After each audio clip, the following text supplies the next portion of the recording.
Keith Raniere spent decades building a confidence man's empire. From the early days of coupon and diet pill pyramid schemes to his multi-million-dollar transnational executive training program, Raniere used cult tactics to acquire and consolidate power over his devoted followers. Using pseudo-intellectual jargon drawn from Eastern and Western religions and disparate political and social philosophies, Raniere controlled his flock with the well-known methods of infamous cult leaders.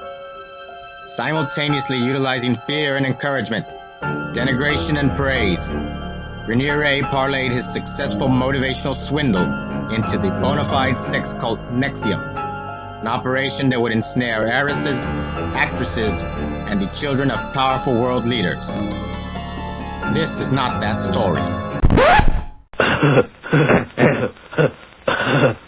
This is the story of two small-time grifters, two bumbling crooks who stumbled into a personality cult and milked it for all it was worth.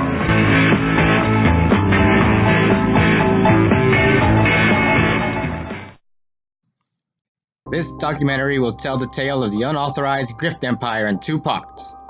Part 1 will focus on the grifter-in-chief, Vox Dei. In Part 2, we will examine the continuing mental decline of his hapless sidekick, Owen Benjamin. It's a tale as old as time. Man meets man-child. Man teaches tried and true methods of acquiring a sycophantic following. Man and man-child fleece the sheep for every last nickel they can get with an unfinished project after unfinished project. Rinse and repeat. Oh, what were we just talking about? Sorry, The stupidification of society. Yeah. What is the purpose of this documentary? In my research of American con men and cult activity, I found very little information about internet cults of personality. While this is a relatively new phenomenon, the methods and tactics used are strikingly similar to the types employed by the traditional cult leader. First, some definitions. A cult, in modern parlance, connotes the following. Quote, a relatively small group of people having religious beliefs or practices regarded by others as strange or sinister. Quote 2. A misplaced or excessive admiration for a particular person or thing. This often conjures up images of death cults such as the Jonestown Massacre or Heaven's Gate.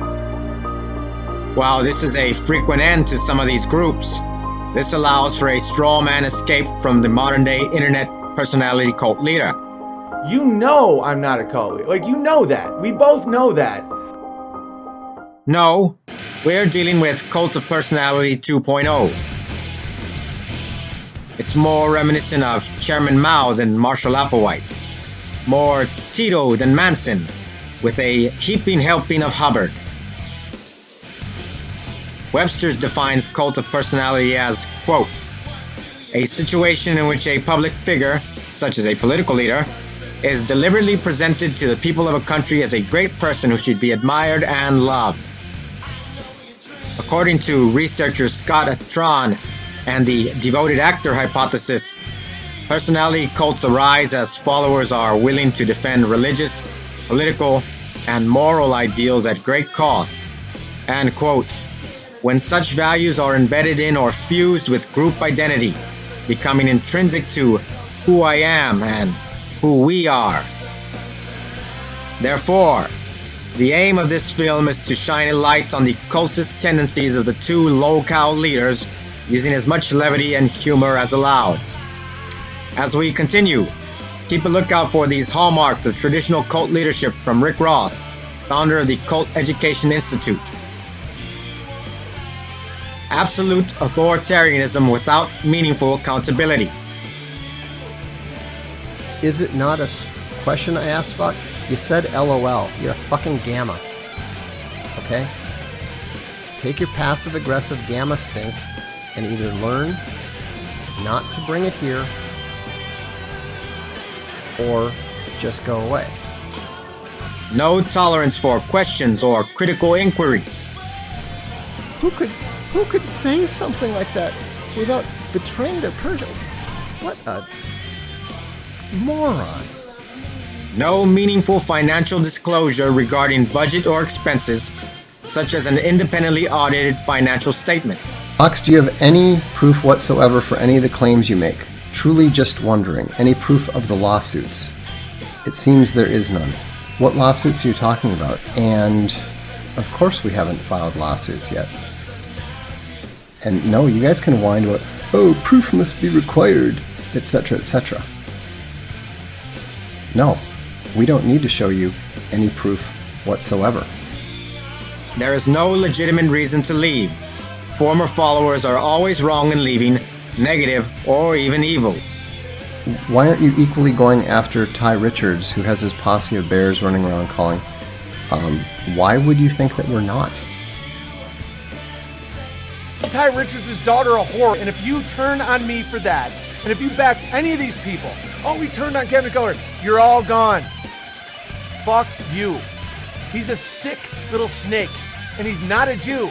Ty Richards is a churchian Christian.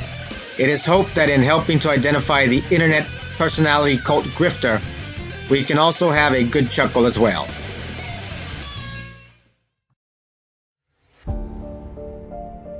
Who is Vox Day? Day, or Theodore Beale, for folks not wishing to call a man the voice of God, is a serial blogger, writer of science fiction fantasy and political nonfiction, redundant genres really, and serious contender for most boring program on YouTube. By most accounts, he is a mediocre writer and hyper-nationalist US expatriate living in Italy. In reality, he is a poor to middling author, self-proclaimed misogynist and ethno-nationalist, fake Christian grifter, and pathological weaver of whoppers living in Italy. Beale's most defining characteristic, however, is his monumental arrogance and contempt for anyone below his social class and very dubious, self-proclaimed 150 IQ. You know, frankly, that's more important than dealing with, you know, these, you know, fry cooks defaming UATV on the internet. If I think that you're too stupid to bother with, we'll just ban you instantly. So think very carefully before you decide that you're going to contradict me. Editor's note: Beale's blogs, The Diary of a Madman, will be read in his natural cadence. The speed will then be set to ×2, and the volume elevated to 11 to approximate normal human speech patterns. It's not rhetoric, at least not in my case. As usual, Vox's first law applies. Any sufficiently advanced intelligence is indistinguishable from insanity. It would be impossible to exaggerate my lack of concern about how people with 1/2 to 2/3 of my IQ happen to regard me. That's like being concerned about being informed that my son's dog has doubts about my thoughts on free trade. Make no mistake, Beale is very much the elitist.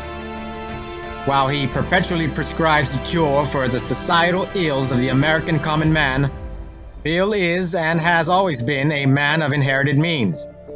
Special thanks to internet sleuth Still Not Your Friend for genealogical research. Beale often makes claims that one of his paternal ancestors fought alongside General George Washington and died at Valley Forge. I am half American, born in Boston, descended in my paternal line from an American revolutionary who died at Valley Forge and steeped in the history of the American Revolution. According to genealogical femme fatale Nacho, the family history has always been distorted. John Beale, 5th great-grandfather, Father of Joseph Beale, fourth great-grandfather, was born December 12, 1740 in West Whiteland Township, Chester County. He enlisted in the Continental Army, and while serving under General Lafayette, Nacho note, this is false. Lafayette didn't arrive in America until June 13, 1777, 5 months after Beale's death. Died on January 25, 1777, near the head of Elk Valley in Maryland, where his remains were interred. Also note that Washington didn't encamp the Continental Army in Valley Forge until December 1777, 11 months after Beale's death in Maryland. On his maternal side, Beale makes much hullabaloo about his great-grandfather having fought alongside General Pancho Villa during the Mexican Revolution. Let's debate whether you're a Latino or not. Let's debate whether you're La Raza or not. Let's debate whether you're part of the Bronze race or not. You probably don't even know what I'm talking about. That's what a fake Latino you are. See, what a lot of you might not realize is that I'm the great-grandson of a Mexican revolutionary. My great-grandfather rode with Pancho Villa. Following the family's own ancestry records, Nacho explains. Francisco Mercado Gonzalez would be the right great-grandfather born in the right place to fit in. Francisco came to the U.S. in 1905, source U.S. 1930 census. The Beale family's own tree uses a 1905 date for when Francisco came to the USA, so I'm sticking with that one too, since his actual family should know best, or so you'd think. These are some of the events around either of the dates Francisco came to the USA. 1903. After killing an army officer and stealing his horse, he no longer was known as Arango but Francisco Pancho Villa. Until 1910, Villa is said to have alternated episodes of thievery with more legitimate pursuits. July 20th, 1920, Pancho negotiated peace and was granted land and a pension. July 1923, Pancho Villa assassinated. Abraham Gonzalez is on Wikipedia's list of Mexican revolutionaries and was a mentor to Pancho Villa, but I can't find where he would actually fit into my tree, and he wasn't anywhere in the Beale family tree. If he was a relative of Vox, he would be something like a great-great-uncle at most. Based on all of the above, I'm now going to file Vox's grandfather in the lolcow part of my brain as a lowly horse thief that rode with Pancho Villa and ran off before Pancho actually did anything of significance. The direct source of Beale's wealth is from his father. Beale is the son of millionaire tax cheat and OG lolcow Robert Beale. Now, the elder Beale deserves a segment all to himself. However, one must be content with just the highlight reel for now. Robert Beale was a brilliant graduate of MIT and entrepreneur who started many successful tech companies in the last quarter of the 20th century. He also was an early board member of the infamous WorldNet Daily website, a springboard for Vox's foray into political commentary. Robert Beale's most recent claim to fame, however, is his joining the tax protester and sovereign citizen movements and being sentenced to over a decade in prison for his efforts. My father was sentenced to jail for 12 years for what should have maximum been 18 months. You don't need to tell me anything about the unfairness of the legal system. Vox neglected to mention that his father failed to pay almost $2 million in taxes and over $5 million in income over a period of a few years. He was also in trouble for deceptive tax practices in the early 90s, long before his association with tax protester movements. Robert Beale was a cross-country fugitive for 14 months, finally being dragged back to Minnesota from Florida. The elder Beale had his own cult of personality attempt to intimidate the presiding judge by ordering her arrest and summons before their self-styled People's Court. Quote, our one Supreme Court common law court for the de jure Ramsey, the county, Minnesota, the land a superior court for the people, original jurisdiction under Almighty Yahweh, exclusive jurisdiction in and for Confederation Government United States of America. End quote. Say what? some additional lessons Vox may have learned from the elder Bill. Creating shell companies.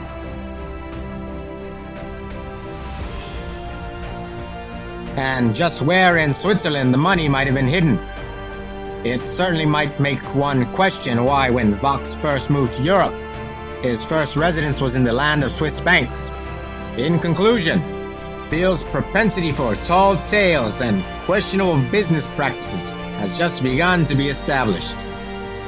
From revolutionaries who weren't, to his astronomical intelligence he just won't shut up about, Teddy plays it fast and loose with the truth. We will continue to document the malevolent mishaps of the misanthropic midget in the following chapters. We interrupt this program for great moments in lolcow history. Fox Day versus the world. Today's episode, Fox Day versus Gab.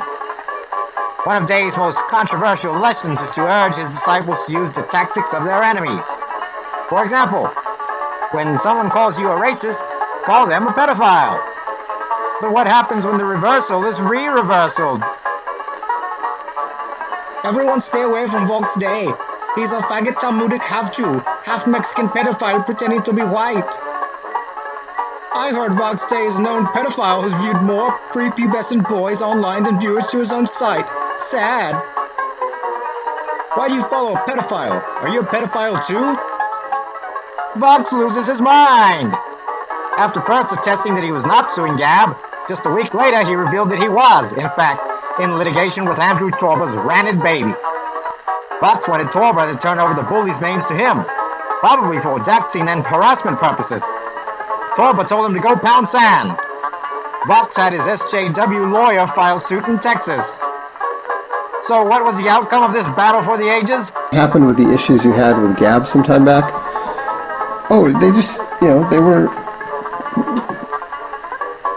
Torba was on his free speech thing, and I was getting some extremely violent and obscene trolls. I told him he should take it down. He said absolutely not. So I stopped using Gab. Yeah, that's about it. He said he wouldn't give us the names. He said go ahead and sue.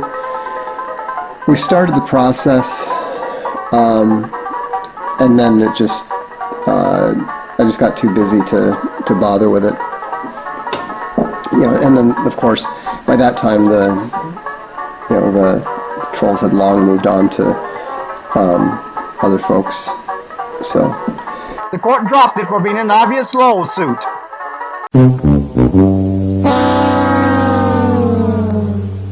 This has been another episode of Great Moments in lolcow History. Fox Day versus the world.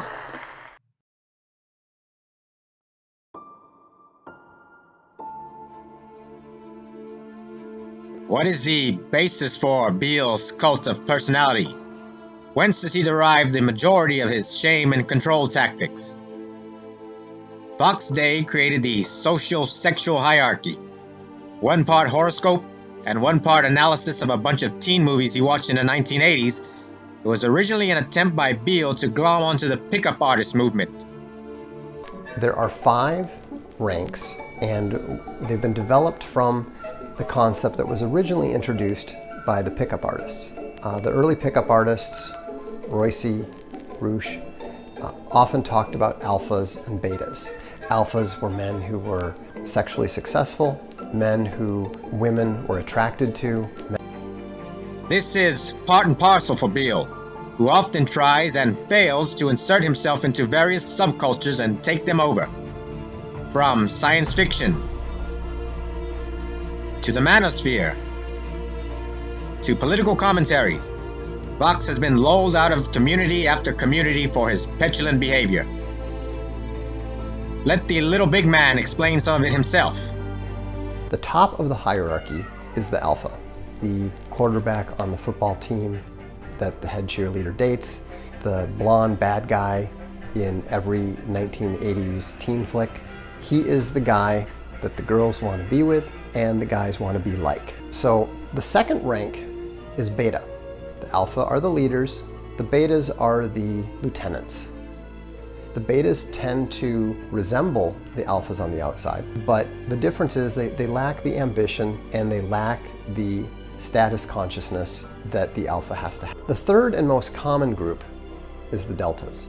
I chose the name delta to apply to them because they are the most liable to move up or down the hierarchy. Much has been said in criticism of the social-sexual hierarchy. For one, the wolfpack mentality doesn't rightly apply to humans. Stanford professor Robert Sapolsky states, "Humans are more complex. We belong to more than one social circle." Anthropologist Tim White concurs and elaborates, "Alpha males likely ruled millions of years ago, but they no longer exist among humans." Beale, the self-styled Supreme Dark Lord, had to create a separate category in the, or rather outside the hierarchy to describe himself. He is a Sigma, the lone wolf outsider who is too cool for school. The Sigma Vox could get any woman he wants, but he is unconcerned with such triflings. Other alterations Dork Lord has made is changing beta males to Bravo males at the behest of sidekick Owen Benjamin.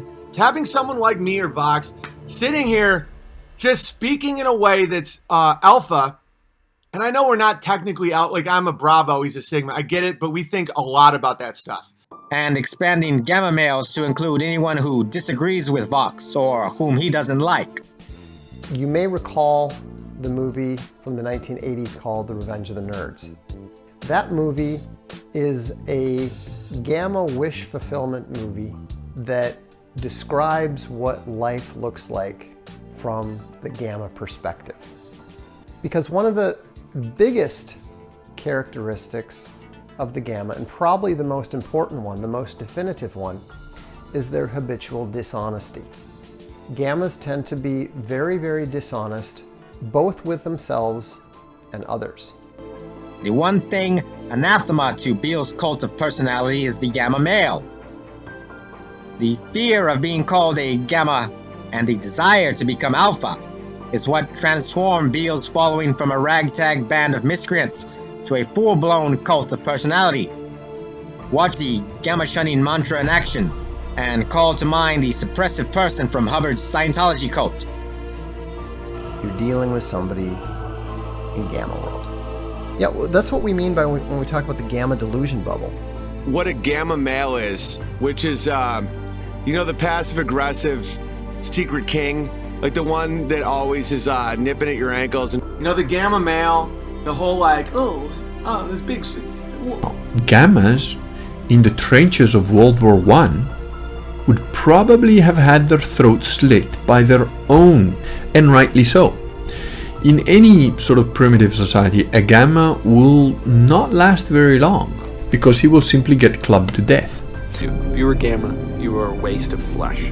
Fucking gamma. Gamma train wreck. Gamma stink. Gamma rage. Gamma males. The gammas. Gamma trolls. Gamma. Gammas. Gamma. Gamma. Gammas. Gammas. Gamma. Gammas? Yeah, that's definitely a gamma. Beale's cultic cultivation has resulted in him acquiring a mindless following quick to give him a pass on his numerous lies and grifts.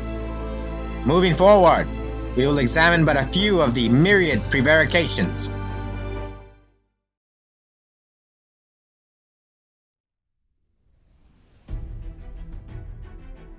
Vox Day had, until recently, a favorite anecdote he used to like to tell. It was the story of how he had one of his detractors, a crippled kid in a wheelchair, arrested twice by the Massachusetts State Police for trolling him on the internet. I actually had the police drag a handicapped guy in a wheelchair out of his grandmother's house down to the station. I didn't swat anyone. I contacted first of all, he wasn't a kid, he was an adult. But yes, I did actually contact both his employer, and I also contacted his local police, and they actually went out to his house once, and then the second time brought him into the station. I don't think you understand that I once had a crippled orphan who was in a wheelchair arrested twice. He was dragged out of his home and forced to go down to the police station, and his grandmother eventually had to come pick him up. If I will do that to a crippled orphan, imagine what I'm willing to do to a grown man. Something about this story did not sit right with the producer. So, investigative journalist Inquisitor Ipse was dispatched to track down this mysterious foe of the Supreme Dork Lord.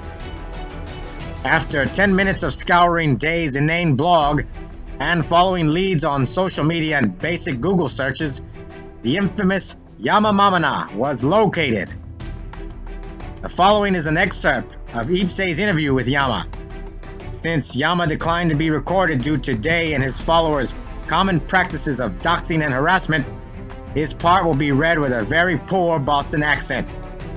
Can you clear up a few of these obvious Vox lies? Teddy has been droning on and on lately about the Massachusetts kid in a wheelchair getting arrested, blah blah.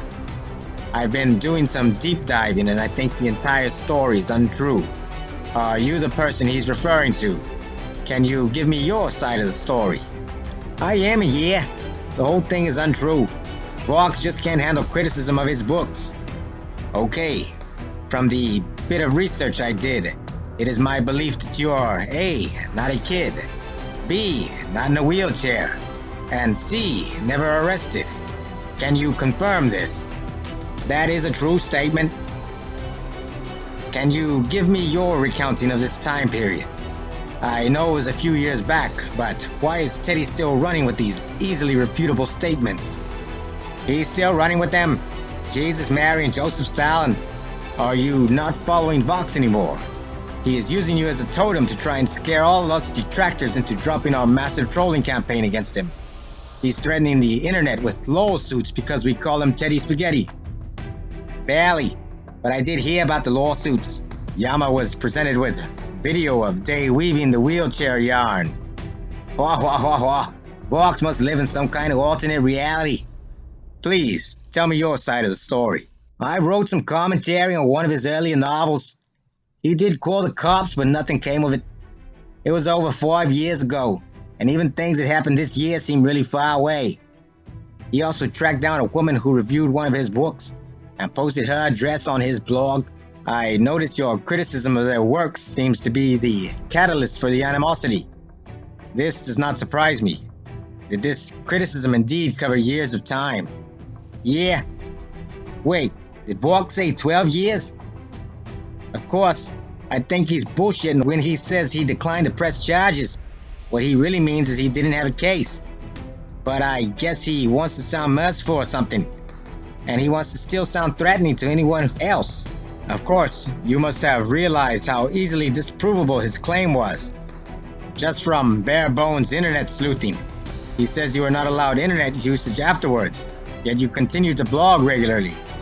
In fact, none of your blog's posts mention much of this, and you seem pretty open in them. I think Vox eventually figured out that he can restrict anonymous or named URL comments. Let's talk about the VFM. It seems they actually began a harassment campaign against you. Can you tell me about some of your interactions with these folks? VFM as in Vox Day's goons? I remember Marku Korpanen going after anyone vaguely associated with me, and also apparently people who have nothing to do with me. Didn't they contact the wildlife center you volunteered at? I thought they contacted some of your peers as well. Oh, they did. What forms did that take? What effects did the harassment have on you and your associates? Less of an effect than Vox wanted, heh. I think he emailed my friend and I think she just deleted it. And by I think he emailed, I mean maybe he sent a message via YouTube or something. By the end it was just sad. They couldn't find that much about me. I don't even know what they said to anyone at the wildlife center. I know he said there were at least 3 people keeping tabs on me. He went after my friend, but only because she was saying she didn't know what he was talking about proved him right in his insane moon logic. Here's the rub of the situation. Day docks Yama at least 1 year before any police involvement. Each time a troll shows his head after being banned, I will disclose one more piece of personal information about them. As you can see from his IP address, lives in Marshfield, Massachusetts. He works at a wildlife center. He suggested his minions might contact him at his work. The literary critic, who doesn't have a job per se, but volunteers regularly at the New England Wildlife Center if you ever feel like giving him a call and discussing literature with him. Day's partner in grift over at the front company Castalia House, Markku Koponen, being a frequent ass kisser in Day's comment section, posted Yama's telephone number, exact location, and age. Koponen will be discussed later. It was necessary to fact-check the claims on both sides. First, Day wrote that after speaking with police on January 13th, 2015, quote, Yama will not be permitted unrestricted access to the internet going forward. That sounds like a deceptive way of Vox trying to say Yama was restricted from internet access. This is false. Yama continued to blog regularly after the incident and continues to blog to this day. In fact, the first blog after the police incident mentions no arrest and only alludes to Day's cronies' harassment. About the police involvement, FOIA requests revealed no arrests.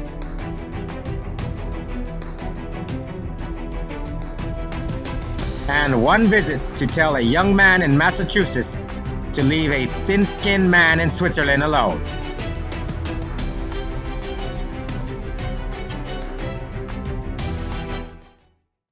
We interrupt this program for Great Moments in Lolcow History. Bucks Day versus the world. Today's episode, Bucks Day versus Nick El Fuerte Fuentes. About midway through 2019, Bucks' buffoonish baby bro, Owen Benjamin, started a feud with up-and-coming live streamer Nicholas J. Fuentes. So I pointed out that his dad looks like a Jewish caricature from the 18th century in a cartoon mocking bankers. He also has a lesbian sister married to a black girl, allegedly. Not wanting to miss out on the limelight, Bucks proffered his own challenge to Fuentes. A live debate on how many people died in the Holocaust. What a spurg! Bring me Nick. Let's debate, Nick. Come on, little Nicky Titty baby. You want to debate? Your guys want to talk about how smart you are? You know I'm much smarter than you are. You want to debate, Nick? Everybody says debate, Nick? Fine. Nick, it's Vox. Let's debate. Let's debate the Holocaust. Fuentes outdrove the trolls with a snub and masterful rhetoric. Vox Day is calling you to debate right now. I don't know. He's kind of irrelevant. He's too bald for me to debate. Well, I mean, this duo is just so absurd and ridiculous. You know, Vox and Owen. Is any like relevant person like really checking the dark stream every day? What is the latest take from Vox Day? Is anybody really checking the Gay Bear podcast every day? And what does Owen Benjamin have to say? And listen to an hour of like hollow earth theory and the firmament and all this. Are any young people like, hi, I'm Zoomer Bear. I'm a young person. I'm a gay bear. I'm watching the dark stream. Whenever I watch a dark stream, I have a little trouble because I keep falling asleep during it. I have to drink a Monster before I watch it, but it's really good. Trust me, guys, it's really good content. If you can stay awake through the whole thing, it's Kino stuff, man. But that's just the trick, is not falling asleep in the first 10 minutes. You have to watch it on 3 times speed to hear it at like a normal human pace, but trust me, if you can get through it, it's really insightful. Vox responded by then offering to settle the score by way of essay contest.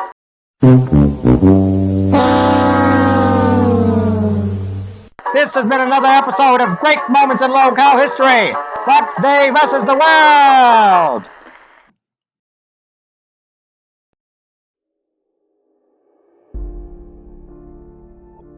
Day's shady business practice is a leitmotif of his many, often unfinished projects. Take, for example, the publishing house Castalia, which publishes Day's books as well as projects he endorses and promotes.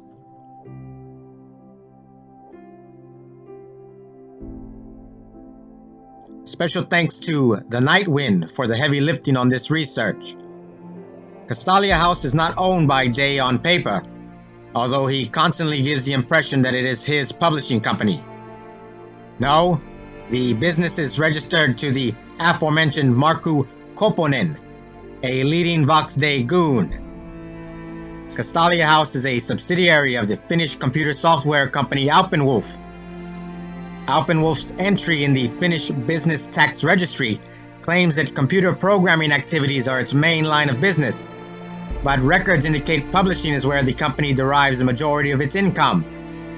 In fact, the last game Alpenwolf abandoned was the First Sword project some time back. Vox Day's official title at Alpenwolf is lead designer. Over at Castalia House, he is credited as lead editor. Koponen is head honcho on paper. However, an article from a Finnish publication, which Day translated and posted on his own blog, indicated it is a partnership. The article cited Koponen's claim that he started the business with 2,500 euros of his own money and grosses 30,000 euros in profits. None of these profits are being invested in office space, seemingly, as Alpenwolf's office address is listed as a block of flats in Kouvola, Finland, a city neither Koponen nor Beale lives in. In 2018, Day ran afoul of Indiegogo when he crowdfunded his attempt to glom onto the Comicsgate movement, a comic book called Alt Hero. Indiegogo's official reason for pulling the campaign was unusual activity. The goal of the crowdfund was $25,000, but Day wound up raising $236,000. Journalist Amanda Robb investigated the goings-ons of Day's comic schemes. Interesting to note is that there were several donations in excess of $5,000, while the average contribution to any crowdfunding campaign is $66. This has led some to surmise that the unusual activity cited by the crowdfunding site may be some sort of attempt at money laundering. Day also has recently wrapped up an Indiegogo campaign raising $562,000 to reprint public domain books. It is yet to be seen if this project will ever materialize. He also has raised $1 million for an alt hero comic book movie that he has not even wrote the script for yet. Every cult needs a charismatic leader. Vox Day, having all the charisma of a barely audible science fiction author, settled for bombastic narcissism instead, in the form of Owen Bingebear Benjamin. One of Day's most recent and noteworthy hustles is his ongoing business interests with addle-pated bozo Benjamin. Much has been said about the unauthorized .tv scam. This ground will not be recovered at this time. The subject will be covered more in depth in part 2. What will be focused on is one particular call to arms at the end of 2019. The dynamic grifting duo uses a common tactic of spouting incendiary rhetoric in order to intentionally be removed from various platforms. After signaling free speech, the twisted pair then sits back and rakes in the concerned donations. This has worked out well for Day, as he is still monetized on YouTube while his whipping boy took the fall. A particular variation of this method of operation took part in December of 2019. Just a few weeks after Benjamin's long-planned goal of being kicked off YouTube, this happened. Why are you attempting to deal with these guys? And the reason's very simple. Owen and Amy were swatted yesterday. Vox told everybody the severity of what happened because there's too much confusion online as to why we are taking this very seriously. The claim was that Benjamin had been swatted. Swatting is a very distinct colloquialism. Quote, the action or practice of making a prank call to emergency services in an attempt to bring about the dispatch of a large number of armed police officers to a particular address. Even Day himself was trolled into looking up the correct definition. Upon proving himself wrong, he immediately doubled down as per usual. Alright, we'll just go to dictionary.com then. Keep it simple.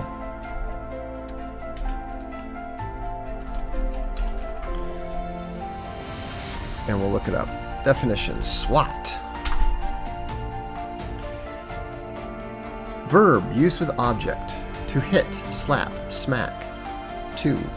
Baseball, to hit a ball powerfully, usually for a long distance. First recorded in 1790, 1800, original variant of squat. Then there's also a verb dialect, simple past tense and past participle of sweat. There's also a noun about the former princely state. Oh wait, here we go. SWAT, it's a noun, a special section of some law enforcement agencies. Dun, dun, dun, dun, dun. And, okay, here, no, this is fair, they use this one. Usually SWAT, especially among online gamers, to cause a SWAT team to be deployed on an unsuspected. Okay, so dictionary.com's definition is the one that he understands, which is why it was a good idea to use the 2018 definition, because obviously,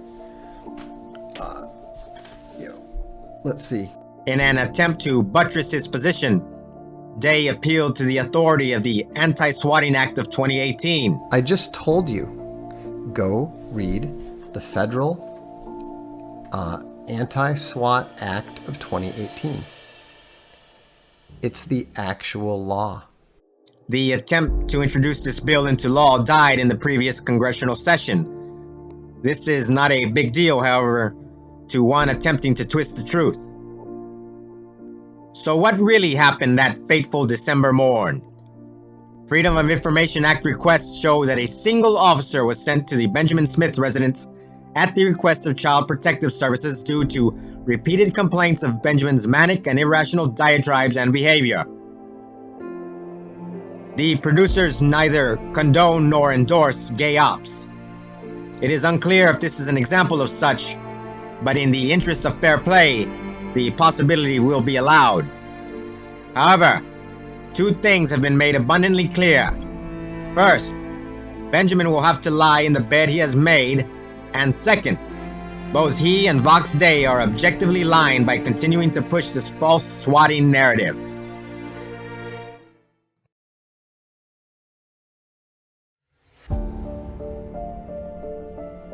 Theodore Vox Day Beale is the very epitome of the gamma male he so vocally despises. He is a petty, spiteful, grudge-bearing man who lies constantly about his accomplishments and intended actions.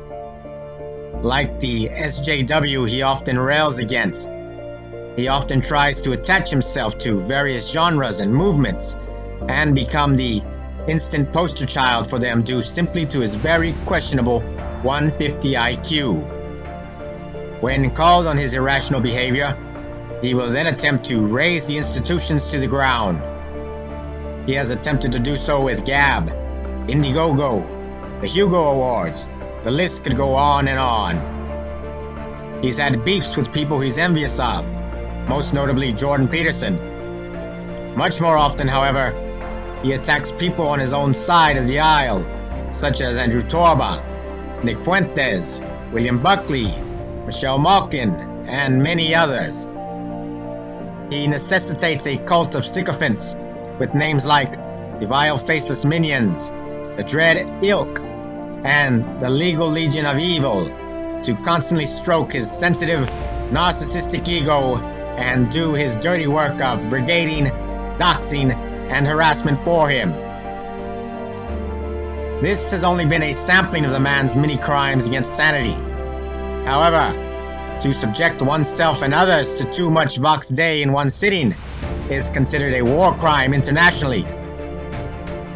To give credit where it is due, the man is indeed a lolcow for the ages.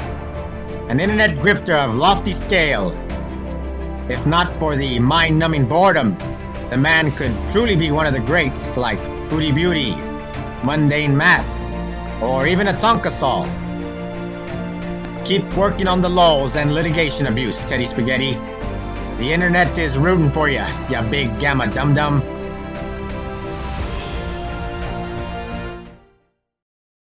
There is a game called Hot Dish that I like to play.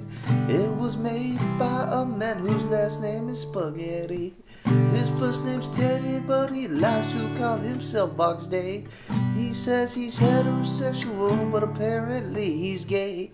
He is the Dark Lord of the underworld, that's what he'll say. And if you ask him what it means, he says your mind's astray. He hosts the Don't Stream and he tries to ban gammas away. But the fact is his Dread Elk and BFM are really gay. His name is Teddy Spaghetti. His name is Teddy Spaghetti. His name is Teddy Spaghetti. His name is Voxy, but his name is Teddy Spaghetti. He just released a sequel and it is called Hot Dish 2. If you don't like it, he claims you just don't like Italian food. This VFM and Dread Elk, he will sick them after you, like he did to that disabled guy in a wheelchair too. His name is Teddy Spaghetti.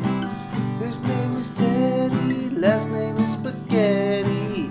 He says he's his Box Day, but it's Teddy Spaghetti. Yeah.